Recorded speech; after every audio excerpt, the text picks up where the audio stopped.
2026's End of Oak Street is one of the best dino-centric movies we've ever gotten. And no, it doesn't reach the heights of the original Jurassic Park, but it definitely punches above its weight in some regards and fundamentally falls short in others. But let's talk about it. Today we are joined by a very special guest, a certainly not autistic dinosaur fan, my lovely girlfriend.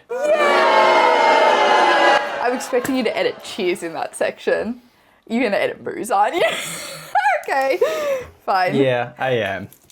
So, darling, Pookie Bear, my squeeze, big dog, dap it. No. Dap it. Oh. Oh. Hi. Darling, tell us what IMDb thinks the plot is. The Platt family bands together to navigate their new surroundings after a cosmic event transports their suburban neighborhood to someplace unknown. Wow, I didn't know you could read. It's fantastic. I did so well. Did you see how well I read? Blah, blah, blah, blah. Sorry. So for today's video, what we'll do, because this is a collab video with my lovely girlfriend, we'll both go through some things that we liked about the movie, have a bit of a discussion. I'm going to ask Alyssa some questions, as well as giving some negatives about the film, and then just a bit of a summary, overall feelings, if you should see it, if you should not see it. I think for me, there's a few things about this film that I particularly thought were really strong. Firstly, the main thing that I enjoyed was the premise, and I think it is a really creative idea for a film. It's not like something I've personally ever seen before. I really like the idea of like having dinosaurs tear through a residential area and terrorize that area as well. Yeah, I don't know who thought of this. It's kind of like an idea that you used to get from Hollywood films back in the day, where they would just make something because it sounds cool. I feel sorry, just on that, I feel like I've seen in like old movies, they used to have those like classic ones where it was just like a black blob terrorizing a city and stuff. So it sort of gave that vibe. Yeah, I feel. It'd be like, there's like an old movie called like The Ants or something. Yeah, or like The Blob. Yeah, or The Ants. Something as well that I really liked, that this wasn't connected to a pre-existing property. I think for me, the premise was supported well enough by a decent story. I do feel like I didn't get everything I wanted out of it. There was a bit left on the table, but we'll go into some of the negatives in the story a bit later on maybe. Another thing that I really loved about this movie were the dinosaurs and their design. And I liked the variety of dinosaurs as well. It could have been really easy to give us like the T-Rex, the Diplosaurus, the Stegosaurus, you know, all the dinosaurs we get in every single Jurassic Park movie. There was some really, what do you look, what? He was so specific with the type of dinosaurs. I'm sorry. He really likes dinosaurs. I did like that we got some really weird and off the wall dinosaurs. Like, I don't want to go into detail because it can be like a bit of a spoiler, and it's a surprise some of the things we see in this movie. There's a particular scene in the house with our main cast, which really like leans into like creature feature horror films that we like. I won't go into too much detail. Back to like the design of them as well, I found them to be really interesting looking. Like, they're all kind of scarred and grotty and have like fur or feathers, and they're kind of like kind of fugly. Like they're not like aesthetic cool looking dinosaurs really. They have good designs, but they're kind of gross and scary more than anything. You know, in Toy Story when Sid puts the toys together? Yeah. That's what these dinosaurs are. Sure. It was a great reference if you've seen the movie. Now, Alyssa, what are some things that like you liked about this movie? What stood out to you? I, straight off the bat, really liked how they set up the movie. The first scene really set the stage for that like classic 70s? I think it was the 80s. 80s? Yeah. 80s family. I thought the fashion was really good. I thought it was really time period accurate as well. I thought everyone looked really fantastic. I enjoyed the cast as well. I hadn't seen Ewan McGregor like in anything for like ages, I feel. Hello there. So it was a really nice surprise to see him. I like that it wasn't one of those movies where it was like, oh hey, there's that guy, one of those movies. Yeah, overall I enjoyed it. I do agree with Alex. So I think there were parts in it that lulled a little bit, but we can get into that later. So you mentioned like the fashion and the setup of that like nuclear family 80s aesthetic. Did you feel like the movie was authentic to the era, or did it look like, I guess similar to Stranger Things, that feels like you're watching that era through a window and you're just seeing that time period play out? But other films can sometimes look like people in costumes pretending to be in that era. Where did you sit on that? I almost felt like I was watching like an old 80s TV show, because it did feel, everything almost felt a little bit plastic. Not in a bad way though. Like it didn't look, the set design I thought was really, really amazing. I think the neighborhood looked really good. Fantastic. But it almost looked too perfect, which I think idyllic. Yeah, and I really do think that was part of the overall story as well, because they're setting it up for how poorly things are about to go. So I thought it set it up really well. So I really enjoyed just visually. I feel like it's that America that, like, at least when I was a kid, I used to be envious of, where it's like suburban neighborhood where everyone rides bikes around together, like their best friend lives across the road and like get up to some sort of adventure. Like it's that, like we said, idyllic neighborhood where everyone's got a perfect lawn, and it does make it, for when things do switch in this movie, really stand out with how poorly things go. Yeah. So yeah, it's a really good point. And without spoiling anything, because there are dinosaurs in this movie, there is deaths and people getting eaten. Did you feel like there was enough dinosaur carnage in this movie? I didn't. I felt that the was a same. really big problem for me, because you go into a monster like creature feature movie thinking that you're going to get death and carnage, and there was really not enough of that for me. I almost wanted to see more people being ripped apart. I know that sounds insane, but I would have liked to see more gore. I think, and this will tie into one of my points later on, we've seen like the dinosaur adventure film a lot with Jurassic Park. This would have been better suited as the dinosaur horror movie with some more carnage, more action, because they don't shy away from like blood and gore in this movie. Like there's a bit of carnage and people getting ripped to shreds, but it doesn't fully like lean into that as much as it probably should have. Not enough. Yeah, not enough. I think we could have got some more. And you know, this is like a movie that's supposed to be fun or even scary. So if you add in some more action sequences or some more scary sequences of us seeing what's going on in other people's houses around, while still focusing on our core family, which is like a wife, husband, and 2 kids, it would have just made for some more excitement and see like other people's experience during this time. Yeah, and there's, you know, without spoiling anything, you find out later that one of the characters, a sub-character, her family was killed. Yeah. Like, and you see that her acting in that scene I thought was really good. You know, she was emotional, and I thought she played that character really well, but I almost would have loved to see her family getting ripped apart, so then you can know like why she's so traumatized. So you would have enjoyed watching that poor young girl's family being ripped apart. Yeah. I feel like that would have like... Key. You know, it would have been like, oh, I'm sad to see those people go. Yeah, you would have been sad. Know? Yeah. I would have felt something, at least. Is that when you nudged me, like, I wish I got to see those people get ripped to shreds? Yeah, that's what I was referring to. Yeah, I thought so. Yeah, I almost feel like anyone that died, I was like, okay, boring. I definitely, like, didn't feel... And it is hard because they're exterior characters, but it doesn't really, like, give you enough emotional weight of, like, what's actually happening here. So you did mention, like, you really like the performances, or, like, the cast of the main family. Like, I know you're an Anne Hathaway fan. Oh, I love Anne Hathaway. You're a day one Anne Hathaway girly. What do you think of like Ewan McGregor? Are you a Ewan McGregor fan? Can I be honest? I don't know. What's he in? He's been in a lot. Star Wars. What was he in Star Wars? You were the chosen one! Yeah, I thought Ewan McGregor was good. I couldn't quite figure out his accent. You and me both. I couldn't That was the only reason I asked that question. And you almost didn't give it to me. Anyway, don't worry about making a point there. I just wanted to get that joke out. I thought he was okay. I didn't quite get what accent he was trying to do, because it almost sounded like there was a part of an accent slipping through, but then he was trying to be... I think he's Scottish. American? But they're American. Yeah. It just was...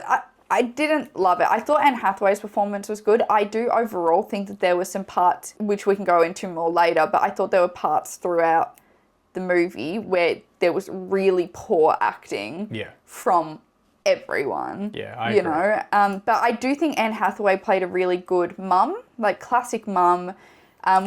Classic mum. Without spoiling anything, there was that scene where she opens the fridge really quickly and shuts it to put something in. Yeah, so we can say, like, we know some weird stuff's going on in this movie. There's dinosaurs running around. The power goes out, and her, like, main thing is, like, don't open the fridge. Yeah. And they are like, well, we got to drink the milk. So she, like she's a ninja, fucking opens the fridge, grabs the milk and closes it, and then in reverse putting it back, like something we've all seen our mum do. So that was really good. Like, I think her performance, I think both their performances were on the same level, but I think her character is a bit more interesting. Yeah. Given more to do in the scenario.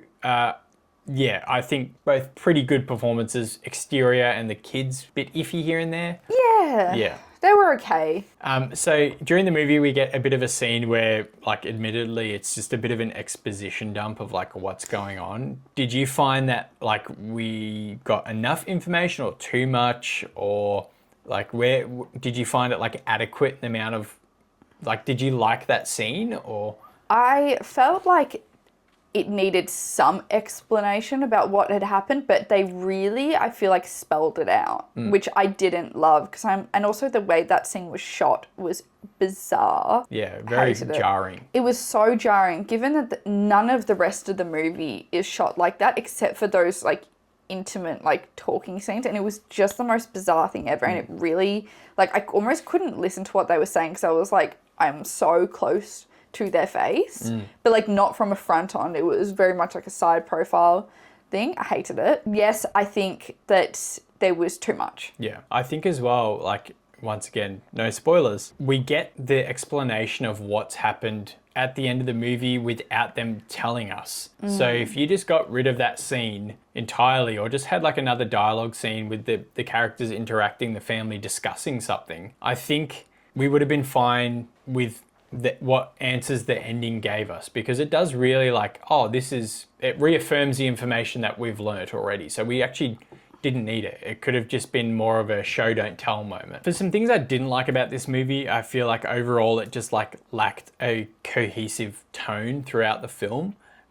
It would go from a really enjoyable horror thriller survival dinosaur movie, which is something, like, I haven't really seen before done well, at least, to that more classic, like, family adventure Jurassic Park sort of theme. I hate to sort of compare those movies, because Jurassic Park is literally, like, one of the best movies ever made for me personally. Like, it's pretty much a perfect film. Oak Street kind of forces its way into that conversation by, like, leaning into those themes and that sort of tone that Jurassic Park has sort of lent on for so long. And for me personally, like, I've been hoping Jurassic Park would sort of go more adult and horror centric, more in line with the original Michael Crichton novel anyway. So I feel like I almost got that with this movie. So I did really like those sequences. I do feel like the moments between the action and the scary scenes were probably a bit too long. It was a bit drawn out, where we were just kind of, like, in the house seeing the characters, and maybe that was a budgetary thing, but I would have just liked some more action, like we mentioned. Some more dino carnage is welcome. I think if you're gonna have a movie with dinosaurs in it, show us some more people getting eaten. Show us some people getting chased, 100%. some houses getting knocked down. Like, just give us some more action, I think. Yeah. I don't think as well the scenes we got with action in them or thrilling sequences really left much of an impact. Well, maybe there is one that really stood out to me, but that's maybe just, like, leans into something that I really enjoy, and something you really enjoy. I think the scene in the house, don't want to spoil it because it is one of my favorite scenes in the movie. But it does seem like a lot of the scenes are dinosaur chasing, get away from it, do something, just distract it, and then we're okay. There was no, like, standout, whoa, that was really thrilling. Yeah, I agree. I forgot to mention before that I do really enjoy the design of the dinosaurs. It was nice to not see the same ones over and over again. I actually wrote down in my notes more like accurate sort of looking dinosaurs to what they were, you know, with the feathers and... As far as we know it. As far as we know, correct. Dinosaurs were never real though, so... Don't listen to that. They were real, very much real. Nope. He didn't go to uni, so he's stupid.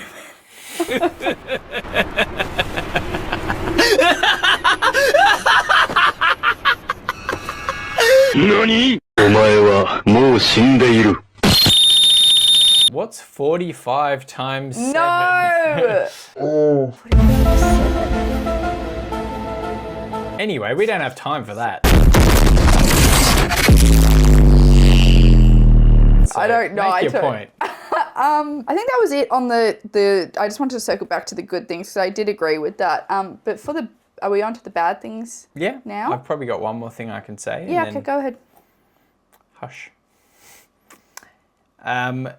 There is some interesting conflict set up between the family in the movie. I don't want to go into detail because it is like a major plot point, but there is a section where seemingly out of nowhere, like one thing happens and they do a full 180 on how they feel, and their interactions towards each other are just completely flipped. It did feel very abrupt and it was a bit lazy. I feel like, if anything, just don't have that story thread because we ended up in the same place anyway. Probably just didn't need to force that in. I don't know how you felt about it, but I feel like the ending was like comically neat. Like it felt like it just was so perfect and like nothing, almost like nothing that we saw in the movie mattered by the end of it because of how it wraps up. But yeah, I don't want to get too deep into that too because I don't want to spoil the movie. But for you, what are some things that you didn't like? I feel like I enjoyed this movie more than you did.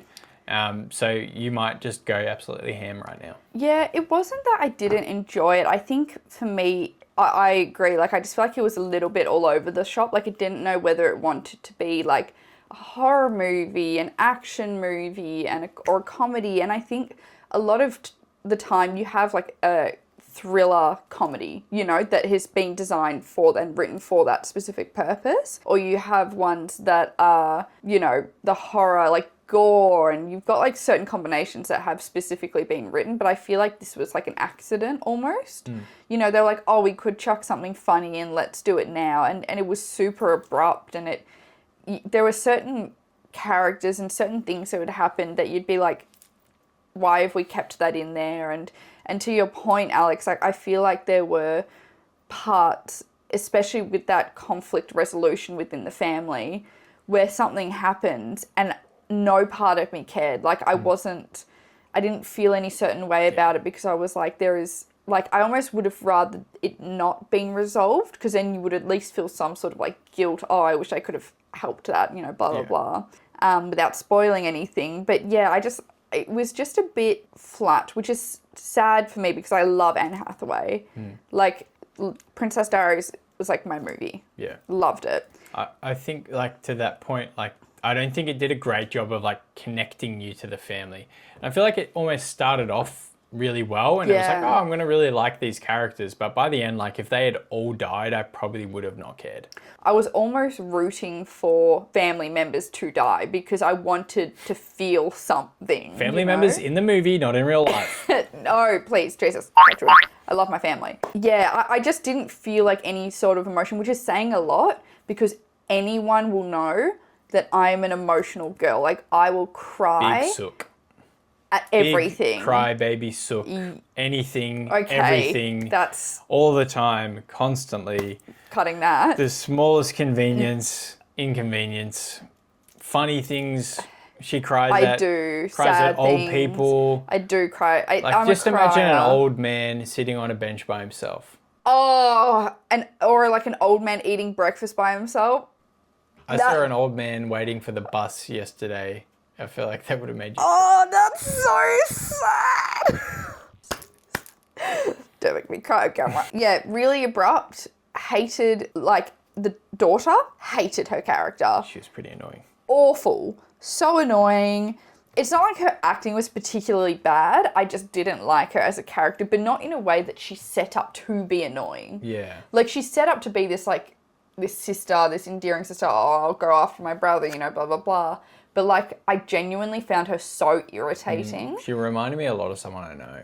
It almost feels like it was a longer movie that they've chopped up and to be shorter and to squish it together. I have a theory. I feel like this movie they shot it in a way that if they needed to, they could cut all of the gore and carnage out and make this a lower rated, more advertised for family dinosaur movie. But because they didn't have to, that's why it feels like there's two separate tones going on, because they didn't have to cut out the gory, you know, dinosaurs ripping people's arms off parts. I feel like they were hedging their bets that the studio was going to be like, no, make it so families can go and watch this. We'll get the Jurassic Park audience. But for some reason they didn't. That's how we ended up with that sort of mishmash. Yeah, and it really, like, I almost feel like I could not get into any of the movie. And as Alex said, at the start, I feel like I was really invested in, like, the mum's story and, you know, that sort of side plot that she's having and just the family in general. I'm like, okay, well, what's going on? And then obviously this whole thing happened and they're still, like, beefing even though they're in this, like... Let it go. You're in this, like, dinosaur apocalypse. You've got bigger problems to worry about. We're at Code Red. Yeah. Yeah, I just felt like it really took me out of it. And there were scenes, once again, that I found the acting was, like, abhorrent. It almost didn't feel like I was watching Anne Hathaway and Ewan McGregor, you know? It felt like some really amateur, like that classic, like, no, you go, you know? You and me both. Stop it. Anyway, it was just, there were parts of it that were really bad. I do, once again, like the set design, like the overall concept of it, but it was a bit naff for me. They're talking on, no, cut, go. You have no power here. So I found that even though it's a completely made up story and dinosaurs, our whole neighborhood's not going to shift. This happened. You don't remember? No. It was on the news. Don't remember, sorry. Anyway, though this is not going to happen, or never will happen, or never has happened, I felt like its realism was quite poor at times. You know, there were scenes where they were all walking and a huge dinosaur is running up behind them and no one heard a thing. Like, it was just bizarre. I'm like, you're telling me that, like, you're not going to hear this humongous... It's humongous. Okay. Triple-decker bus-sized dinosaur sneaking up behind you. Triple decker. That's a big one. It's a big dinosaur. That's a big dino. Yeah, so there were scenes like that where I was like, you've got to be kidding me. Like, you're telling me no one heard this dinosaur. Yeah. I guess, like, final thoughts on this movie. Overall, I think The End of Oak Street is a pretty good movie. It's decent, it's fun, there's good moments, but it never really, like, wowed me or made me think this is, like, a must-see movie. I think if you, like, want to go to the movies, you've got nothing else on, and you just want to see some, like, dinos eating people, this is a good time, and I think there is an audience that will absolutely love this movie. For me personally, I liked it. I just wish there was a bit more carnage, a bit more of a cohesive horror story, because it was all there, waiting to happen. It just never really came to fruition for me. I liked it. I didn't think it was awful. I think if it was on the TV while I was eating dinner, I would leave it on, but I wouldn't take time out of my day to go sit down and rewatch it. I thought there were a lot of plot inconsistencies and just a couple of really wacky things. And the ending of it, though, you said, like, it was explained. There were parts of the ending where I was like, what is that? You know, like, it really just didn't make sense. I felt like it was a little bit choppy, but overall, it was okay. Would you recommend people to go see this at the cinema, or would you say wait? I wouldn't say rush to go see it. I agree. I think it's, if you've got time, you've got nothing else to do. It's definitely not a horrible movie, but I wouldn't go see it in the cinema again. Nice. Which is sad for me to say because I love Anne Hathaway. Very much so. We're both Hathaway fans. You and me both. Oh my God. Thank you very much for watching today's very special movie review of End of Oak Street. When we hit 100,000 subscribers, I'll propose to my girlfriend. Oh my God. Thank you very much for watching though. Leave a comment, leave a like. Subscribe to the channel if you want to see more videos. Alyssa will probably be popping up in the channel here and there. Maybe if I don't get fired. She's probably getting fired. What did you guys think of End of Oak Street? Is this a movie on your radar that you're excited for? Are you going to see it? Are you not going to see it? Give me your thoughts if you have seen it. Thank you very much. Any final words from you, Alyssa? No. Oh, I feel like I have to. Don't and... Well, we can't use that, but thank you very much. Why can't we use that?